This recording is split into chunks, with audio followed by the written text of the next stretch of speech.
Miarabanao sy ny ankonanao izay manaraka indray ity fandaharana herinandro fiaraha-mivavaka ho an'ny fifandraisana ity. Tena zava-dehibe tokoa izao herinandro hiarahantsika izao satria dia ahitantsika zavatra maro samihafa izay hitarika antsika ho amin'ny famonjena ary taridalana ho antsika ihany koa mba ahafahantsika hanana fifandraisana tsara amin'Andriamanitra, indrindrandrindra hananantsika fifandraisana tsara ihany koa amin'ireo manodidina antsika. Andro fahadimy sady isika dia ny hoe mahay mihaino, mahay mihaino. Raha lasaina malala tena zava-dehibe tokoa izany fahaiza-mihaino izany amin'izao vanim-potoana misy antsika izao. Indraindray dia toa manahirana ihany ilay teny hoe mahay mihaino satria nahoana? Na dia efa hita sy tazana eny aza fa efa misy sofina roa isika izay ahafahantsika mihaino dia mbola tokony ho lazaina ihany ve mila mahay mihaino isika, mila ianarana izany satria zava-dehibe tokoa amin'ny fiainana izany fahaiza-mihaino izany. Ty teny aminao fotsiny hoe maninona no roa ny sofina ary maninona no tokana ny vava. Ao anatin'ity famelabelarana fohy ity no atakarantsika izay planin'Andriamanitra ao anatin'izay fahaiza-mihaino izany. Ankehitriny dia raha ny marina izany dia misy ny tsy mahay mampiasa tsara ny sofina na ny hoe ny fihainoana izay taova isan'ny tena manana anjara toerana lehibe eo amin'ny vatan'olombelona, eo amin'ny vatantsika ary tena manana anjara asa lehibe koa amin'ny fahalalantsika. Ho an'ny mpandinika izany dia ny fihainoana ny teboka iangan'ny fifandraisana. Ny fihainoana no teboka lehibe iray iangan'ny fifandraisana. Ny olona mahay mampiasa ny fihainoana na ny sofina dia olona mahay mifandray sy olona izay tsara fifandraisana amin'ny hafa.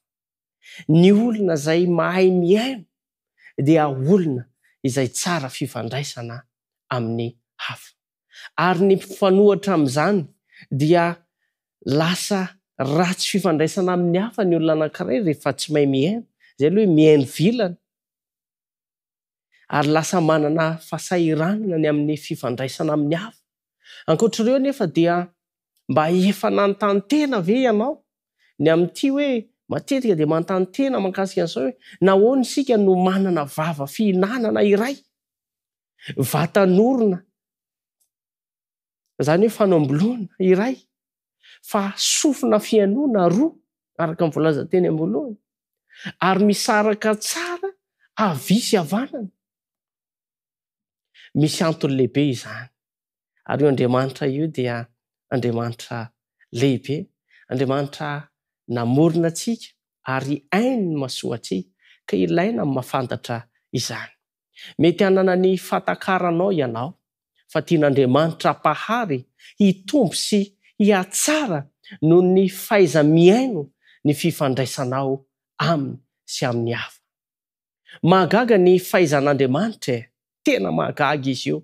Hoy ny mpanao salamo hoe hideranao aho fa mahatalanjona ny asanao. Raha lasa ny bava-malala dia tohizany ihany le izy ary fantatry ny fanaiko marimarina izany. Salamo 7:30. Mahatalanjona izany asan'Andriamanitra izany. Lafy ny ara-tsaina mahakasika ny fihainoana. Raha azavaina tsotsotra ny sofina izany hoe ny fihainoana tsirairay dia ataovam-pandrenesana izay andraisana feo avy any ivelany, eny ivelany eny. Ka eo ampandraisana feo dia misy efitra telo lalovany vao tonga any amin'ny ati-doha izay mamolavola sy mamantatra ilay feo.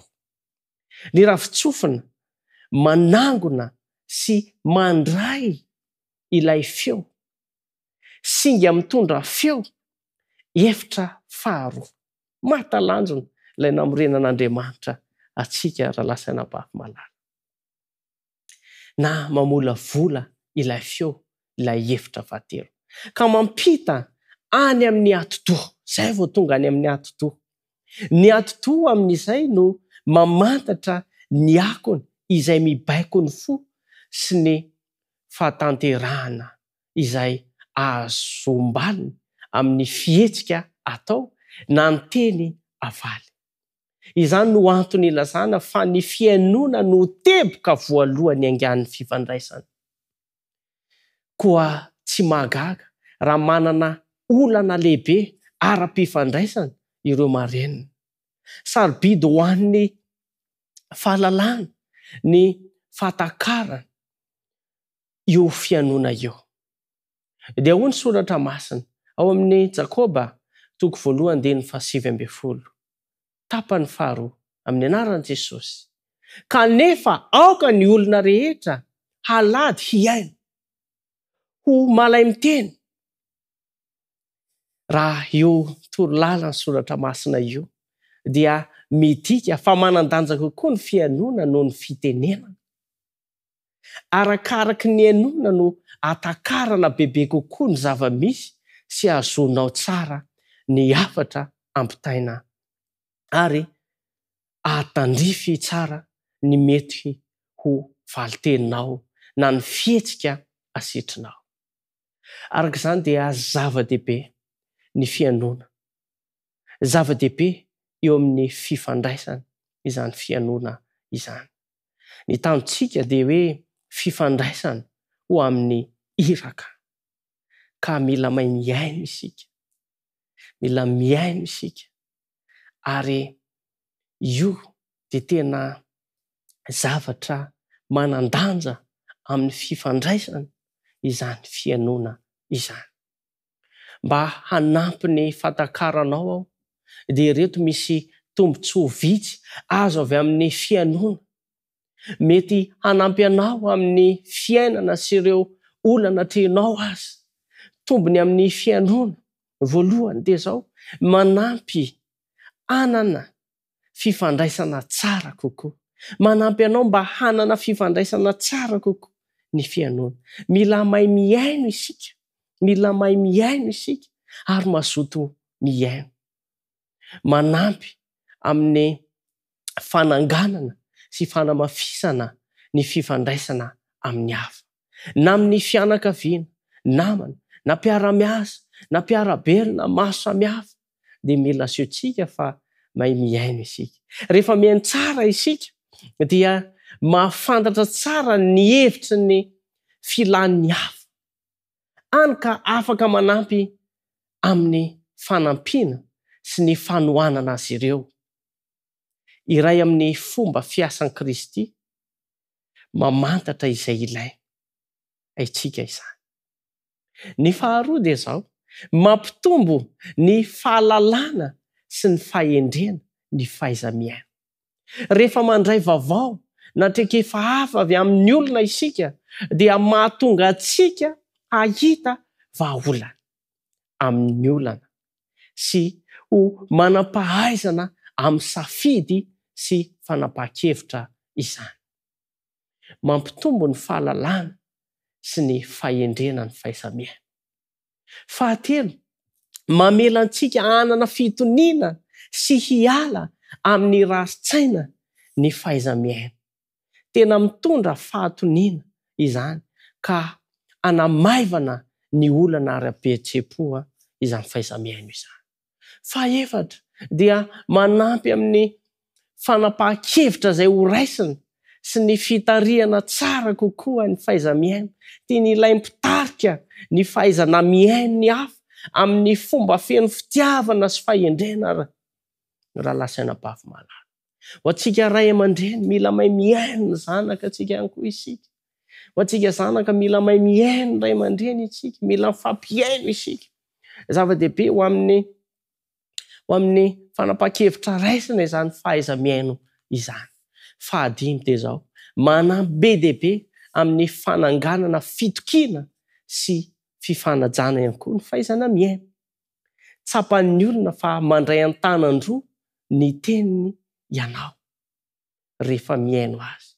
Ka mamorona fifandraisana mirindra sy tsy misy ahiahy eo aminy izany. Misy zavatra mila tandrema nefany ao anatin'izany zavatra izany. Ireto mila tandremana fatratra eo am-piainona izany. Fadio ny manapa-teny. Matetika dia fomba fiteny hoe tsy hoe manapaka ny teninao nefa tena manapaka. Fadio ny manapa-teny. Eo am-piresana dia miaino tsara. Aza mitsaitsaingoka ary apetrao amin'ny toerany tsara izay rehetra voarainao. Fandranay tokoa dia samy manana ny fandraisana azy. Mila mitandrina isika. Faharoa ao anatin'izy dia miaino lavitry ny fitsarana avy hatrany. Esory izay mety ho hevitra mibana ao an-tsainao. Manakara ny tiana hambara tsara. Takaro hoe inona ny tian'ilay olona hambara raha miresaka amin'ny olona ianao. So dia diso fandraisana. Manana fiaino miabo. Raiso amin'ny lafy tsara foana ny teny izay voaray. Fiaino miabo. Fahatelo, te-feo sy fehezo an'eritreritra izay filazany hafa sady miaino no misaina. Aza mamaly aingana fa apetro tsara, alamino tsara ny famaliana. Raha mpiarina tsara ireo ka misy ezaka lehibe ho amin'ny fahaiza-miaino ianao dia ampirindra ny fifandraisan'ny mpivady, ny mpianaka, ny fianakaviana, ny mpiray fiangonana sy ny sisa sy ny sisa. Lavitry ny korotana ny tontolo feno fahaiza-miaino. Lavitry ny korotana ny tontolo izay feno fahaiza-miaino. Fantaro fa izany firindrana eo amin'ny fifandraisana izany indrindra no ankasitrhan'ilay Andriamanitra lasanabavy. Ary toetra ny raha teo koa ny fahaiza-miaino. Andriamanitra dia Andriamanitra mahay miaino. Ny Andriamanitra ivavahantsika dia tadio fa Andriamanitra mahay miaino. Hoy ny fitantaran'i Isaia rehefa milaza ny fiainon'Andriamanitra ny fitarainantsika ao amin'ny Isaia 7:5 dia izao vaky ny teny amin'ny anaran'i Jesosy. Indro ny tanan' Jehova tsy fohy fa mahavonjy ary ny sofiny tsy lalo-dalovana fa mahare. Io fiainon'Andriamanitra io no ilazana fa takany ny mahazo antsika, tsapany ny mahazo antsika satria izy miaino Andriamanitra. Ka mila miantehatra aminy isika, mila tsara fifandraisana amin'Andriamanitra isika, mifandray tsy tapaka amin'Andriamanitra, mibanjana an' Jesosy Kristy mba ahafany mandre antsika. Raha lasana bafy malala, matetika no ilazana fa noho ny faharenesan'ny feon'ny zanak'Israely no hanomezany vahaolana azy. Ary ohatra amin'izany ireto teny ireto ao amin'ny Exodosy 3:7 amin'ny anaran'i Jesosy, ary o Jehova, efa hitako tokoa ny fahorian'ny oloko izay any Egypta, ary efa reko ny fitaraina noho ny ataony mpampiasa azy. Eny, fantatro ny alahelo sy ny toreony. Raha lasy anabavy malala, ampiny Exodosy 1:12 izany. Efa reko ny fimonomonona ny zanak'Israely koa mitenena aminy hoe anio hariva dia hihinan-kena ianareo, ary raha mipitso maraina kosa dia ho voky mofo ianareo. Ka dia ho fantatrareo fa izao no Jehova Andriamanitrareo. Ny Andriamanitra ivavahantsika dia Andriamanitra miaino, fantany izay lazaintsika, miaino antsika izy. Andriamanitra mahalala antsika tsy raha avy satria izy dia miaino araka ny tenin'Andriamanitra. Ary izany indrindra no mahatonga ny Davida ny teny ty ao amin'ny Salamo 119:1, enoy ny fitarainako. Enoy ny fitarainako Andriamanitra, tandremo ny fivavako. Raha Andriamanitra miaino izy dia tiany kora mba ahay hiaino azy izao sy anao. raha lasana bavy malara miaino ny Andriamanitra ivavahantsika. Tiany ihany koa isika miaino azy amin'ny alalany fibanjenantsika ny teny, amin'ny alalany fianarantsika ny teny, amin'ny alalany fifandraisantsika aminy, amin'ny alalan'ireny tenin'Andriamanitra maro samihafa ireny. Tiany hahay ihany koa isika. Fantaro fa izany rehetra izany dia midika fa maniry ny anana fifandraisana tsara hatrany amintsika izy, na dia matetika no tsy miaino azy isika. Ny fianoana an'Andriamanitra dia amin'ny fifandraisana ny teniny, na amin'ny alalan'ny fianoana izany, na famakina izany, azo lazaina fa tsy miaino azy ireo tsy mandray ny teny. Tsy mamaky Baiboly ary tsy mankatoy izany, tsy ampy raha teo koa ny fahalalany sy ny fahatakarany ka mety hiteraka olana ho an'ny fiainana izany. Raha lasana bavy malara, mila miaino an'Andriamanitra amin'ny alalan'ny teniny isika, na famakina ny teniny, na fianoana ny tenin'Andriamanitra, mila tia izany isika. Dia ho tsapatsika ny planin'Andriamanitra eo amin'ny fiainantsika. Tian'Andriamanitra hiaino azy isika. Hoy Samuela ao amin'ny Samuela voaloha toko 7 andininy 7 manao hoe mitenena Jehovah fa miaino ny mpanomponao. Rehefa mamaky ny Deutéronomie toko 8:20 isika dia ambarany mazava tsara fa ny fitahiana ho anao sy ny ankonanao dia miankina be dia be amin'ny fahaizanao miaino an'Andriamanitra. Izao ny voambara ao amin'ny andininy 1 sy ny 2: raha miaino tsara ny feon'i Jehovah Andriamanitra ao ianao ka mitandrina hanaraka ny didiny rehetra izay andidiko anao anio, dia asandratry Jehovah Andriamanitra ho ambony firenena rehetra amin'ny tany ianao, ary ho tonga aminao sy ho azonao izao fitahiana rehetra izao. Raha miaino ny feon'i Jehovah Andriamanitra ao ianao, zava-dehibe ny amin'ny famonjenantsika tsirairay avy amin'ny lafim-piainana rehetra izany fianoana an'Andriamanitra izany. Zava-dehibe izany na amin'ny lafiny ara-panahy indrindrandrindra, ary mipaka hatrany amin'ny fiainana ara-nofo mihitsy azy. Raha lasana bavy malara, eto am-pamarana dia tiako ny milaza aminao hoe ilaitsika ny mahay miaino. Ilaitsika ny mahay miaino manodidina antsika. Mety ho vaditsika, mety ho vadinao, mety ny ankonanao, mety ny mpiara-miasa aminao, mety ny mpiara-belona aminao, ary mety mpiray mivavaka aminao, ireo olona maro samihafa, ary indrindrandrindra tena zava-dehibe amintsika ny miaino ny tenin'Andriamanitra. Aza diso anjara amin'izany fitahiana izany. Ny fianoana no teboka voalohany fifandraisana. Ny fianoana no teboka voalohany ny fifandraisana.